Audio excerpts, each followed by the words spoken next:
तो चलिए आज इस खास विश्लेषण में गहराई से उतरते हैं। क्या कभी सोचा है कि पानी से ढका हुआ हमारा ये नीला ग्रह पूरी तरह से सूखने की कगार पर कैसे आ गया? बिल्कुल, ये कोई साइंस फिक्शन फिल्म की कहानी नहीं है, बल्कि एक ऐसी खौफनाक सच्चाई है जो ठीक इस वक्त हमारे दरवाजे पर दस्तक दे रही है। इस पूरी क्राइसिस को समझने के लिए हमें सबसे पहले डे ज़ीरो का मतलब समझना होगा। सोचिए, एक ऐसा विनाशकारी दिन जब आपके शहर के नल पूरी तरह से सूख जाएं, पानी की एक एक बूंद के लिए मिलिट्री तैनात करनी पड़े। जी हाँ, दक्षिण अफ्रीका का केप टाउन 2018 में इसी खौफनाक डे ज़ीरो का शिकार होते होते बाल बाल बचा था। वहाँ हालात इतने बेकाबू हो गए थे कि लोगों को रोजाना सिर्फ 25 लीटर पानी के राशन पर गुजारा करना पड़ा, और उसी 25 लीटर में नहाना, खाना बनाना और पीना सब कुछ शामिल था। सोचकर ही रोंगटे खड़े हो जाते हैं, है ना? तो इस पूरे विषय की तह तक जाने के लिए हम इस संकट के 5 मुख्य पहलुओं पर बात करेंगे। शुरुआत करेंगे डे ज़ीरो की डरावनी सच्चाई से, फिर देखेंगे भारत के प्यासे राज्यों का हाल, समझेंगे इस जल संकट के असली कारणों को, इसके पीछे छिपे भू राजनीतिक खतरों को, और आखिर में बात करेंगे कि इस संकट से कैसे उबरा जा सकता है। तो चलिए सबसे पहले बात करते हैं डे ज़ीरो और उसकी खौफनाक हकीकत की। अब जरा इस गणितीय असंतुलन पर गौर कीजिएगा। ये सच में चौंकाने वाला है। भारत में दुनिया की 18% आबादी रहती है, लेकिन हमारे पास दुनिया के मीठे पानी के संसाधनों का केवल, ध्यान दीजिएगा, केवल 4% हिस्सा ही मौजूद है। ये एक ऐसा गणित है जो किसी भी हाल में बैलेंस नहीं हो सकता, और नतीजा, हम जमीन के नीचे मौजूद पानी को बस अंधाधुंध निकाले जा रहे हैं। अगर किसी को लगता है कि डे ज़ीरो बहुत दूर भविष्य की बात है, तो इन हालिया घटनाओं को देखिए। 2016 में महाराष्ट्र के लातूर में ट्रेन से पानी भेजना पड़ा था, याद है ना? फिर 2018 में केप टाउन पानी के लिए तरसा, और 2019 में तो हमारे चेन्नई जैसे विशाल आईटी हब में हॉस्पिटल्स और होटल्स तक को पानी की कमी के चलते बंद करना पड़ गया था। ये साफ दिखाता है कि ये कोई आने वाली आपदा नहीं है, हम इसके बीचों बीच खड़े हैं। अब थोड़ा करीब से देखते हैं और भारत के उन प्यासे राज्यों का रुख करते हैं जहां ये संकट सबसे ज्यादा गहरा है। हमारे अलग अलग राज्यों की स्थिति देखकर इस संकट की गंभीरता का असल अंदाजा लगता है। एक तरफ चेन्नई है, जहां के 4 प्रमुख जलाशय पूरी तरह से सूख गए। दूसरी तरफ पंजाब है, जहां बेतहाशा सिंचाई के चलते जो पानी कभी सिर्फ 10 फीट पर मिल जाता था, वो अब 300 फीट नीचे पाताल में चला गया है। राजस्थान और महाराष्ट्र में भी भूजल स्तर जिस तेजी से गिर रहा है, वो साफ बता रहा है कि देश का कोई भी कोना इस प्यास से अछूता नहीं है। और अगर आपको लगता है कि सिर्फ ग्रामीण इलाके खतरे में हैं, तो नीति आयोग की ये रिपोर्ट नींद उड़ाने वाली है। चेतावनी बिल्कुल साफ है। भारत के 21 प्रमुख शहर अपने भूजल संसाधनों को पूरी तरह से खत्म करने की कगार पर हैं। दिल्ली, बेंगलुरु, हैदराबाद, ये सारे बड़े शहर पहले ही खतरे के निशान को पार कर चुके हैं। तो आखिर इतना सारा पानी जा कहाँ रहा है? आइए इस जल संकट के असली कारणों को समझने की कोशिश करते हैं। हम सब अक्सर मानते हैं कि ब्रश करते वक्त नल खुला छोड़ने से ही सबसे ज्यादा पानी बर्बाद होता है, लेकिन ये धारणा पूरी तरह गलत है।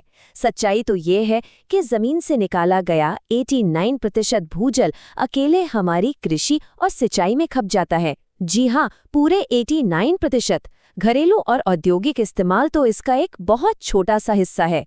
इसे एकदम सीधे साधे अर्थशास्त्र के नजरिए से समझिए। मान लीजिए आपकी हर महीने की कमाई सिर्फ 500 रुपए है, लेकिन आप खर्च 2 लाख रुपए कर रहे हैं। क्या होगा? दिवालिया होना तो तय है ना? बिल्कुल यही हम पानी के साथ कर रहे हैं।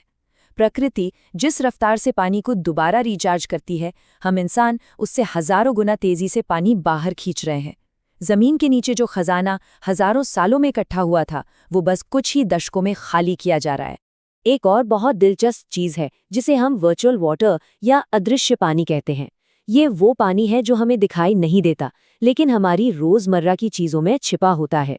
उदाहरण के लिए, सिर्फ 1 किलो चावल उगाने में 2500 लीटर पानी लगता है। एक चिकन के लिए 4300 लीटर। आपकी एक जोड़ी जीन्स बनाने में 10,000 लीटर, और जिस स्मार्टफोन को आप इस्तेमाल करते हैं उसे बनाने में लगभग 12,000 लीटर पानी खर्च हो जाता है ना हैरान करने वाली बात? अब जरा इस पूरे सिस्टमैटिक चक्र को समझिए। होता क्या है कि ज्यादा पानी सोखने वाली फसलों के लिए गारंटीड खरीद यानी एमएसपी दी जाती है। इसके साथ ही मुफ्त बिजली भी मिल जाती है। नतीजा, बोरवेल्स बिना किसी रोक टोक के 24 घंटे चलते रहते हैं। इससे पानी का स्तर बहुत तेजी से नीचे गिरता है, जो अंततः एक बहुत गहरे इकोलॉजिकल और आर्थिक पतन का कारण बनता है। ये एक ऐसा दुष्चक्र है जिसे तोड़ना बहुत मुश्किल होता जा रहा है। लेकिन बात सिर्फ हमारे देश या खेतों तक सीमित नहीं है। अब हम बढ़ते हैं पानी पर मंडराते सबसे खतरनाक भू राजनीतिक खतरे की तरफ। पर्यावरण का संकट कैसे राष्ट्रीय सुरक्षा का संकट बन जाता है, इसका सबसे बेहतरीन और डरावना उदाहरण सीरिया है। 2006 से 2010 के बीच वहां एक भयंकर सूखा पड़ा। नदियों का पानी रोक दिया गया। इसके चलते लाखों खेत पूरी तरह बर्बाद हो गए। लोग शहरों की तरफ भागने लगे। बड़े पैमाने पर भूखमरी और अशांति फैली। और आखिरकार इसी अस्थिरता ने वहां चरमपंथ को पनपने का मौका दिया। मतलब पानी की कमी ने एक पूरे देश की नींव हिला दी। और अब तो पानी को एक हथियार की तरह भी इस्तेमाल किया जा रहा है। जरा सोचिए, एशिया का वाटर टावर कहे जाने वाले तिब्बत के पठार को कंट्रोल करके और बिना किसी अंतर्राष्ट्रीय संधि के 98,000 से ज्यादा बांध बनाकर एक ताकतवर देश बिना एक भी गोली चलाए अपने पड़ोसी देशों पर कितना बड़ा दबाव बना सकता है। वो जब चाहे पानी रोककर सूखा ला सकता है या पानी छोड़कर बाढ़ ला सकता है। ये एक बहुत बड़ा भू राजनीतिक खतरा है। अर्थव्यवस्था पर इसका असर समझना हो तो ताइवान की स्थिति देखें। दुनिया के 60% माइक्रोचिप्स वहीं बनते हैं। 2021 में वहां ऐसा सूखा पड़ा कि स्थिति एकदम बेकाबू हो गई। इन प्यासी टेक फैक्ट्रियों को चालू रखने के लिए सरकार को खेती की सिंचाई तक रोकनी पड़ गई थी। सीधा सा मतलब है, पानी नहीं तो कोई आधुनिक तकनीक नहीं। हालात भले ही डरावने हों, लेकिन उम्मीद अभी खत्म नहीं हुई है। चलिए अब बात करते हैं उन समाधानों की जो हमें इस महासंकट से उबार सकते हैं। सबसे पहली बात, हमें ये समझना होगा कि कोई जादू या सिर्फ तकनीक हमें नहीं बचा सकती। जैसे क्लाउड सीडिंग को ही ले लीजिए। ये सिर्फ मौजूद नमी को एक जगह से दूसरी जगह बांटती है, कोई नया पानी नहीं पैदा करती। या फिर समंदर के पानी को मीठा करने वाला डीसैलिनेशन प्रोसेस। ये इतना ज्यादा महंगा है कि देश के बीच बसे शहरों के तो बिल्कुल काम नहीं आ सकता। ऊपर से इससे जो जहरीला रसायन निकलता है वो समुद्री जीवन को पूरी तरह तबाह कर देता है। तो फिर असली समाधान क्या है? समाधान छिपा है एक टिकाऊ और सख्त शासन व्यवस्था में। हमें अपनी नीतियों में बड़े बदलाव करने होंगे। कृषि में मोटे अनाज यानी मिलेट्स जैसी कम पानी वाली फसलों को बढ़ावा देना होगा। घरों में पानी को सहेजना यानी रेन वाटर हार्वेस्टिंग को पूरी तरह से अनिवार्य करना होगा। इसके अलावा अंधाधुंध निकासी रोकने के लिए कृषि बोरवेल्स पर मीटर लगाना और पानी की कालाबाजारी करने वाले टैंकर माफियाओं पर सख्ती से नकेल कसना बेहद जरूरी है।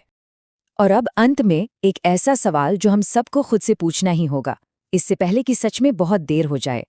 जब दुनिया से तेल खत्म होगा तो शायद कुछ समय के लिए हमारी रफ्तार धीमी पड़ेगी, लेकिन जब ये बुनियादी पानी ही पूरी तरह खत्म हो जाएगा तब क्या होगा? डे ज़ीरो की ये हकीकत हम सभी को गहराई से सोचने पर मजबूर कर देनी चाहिए।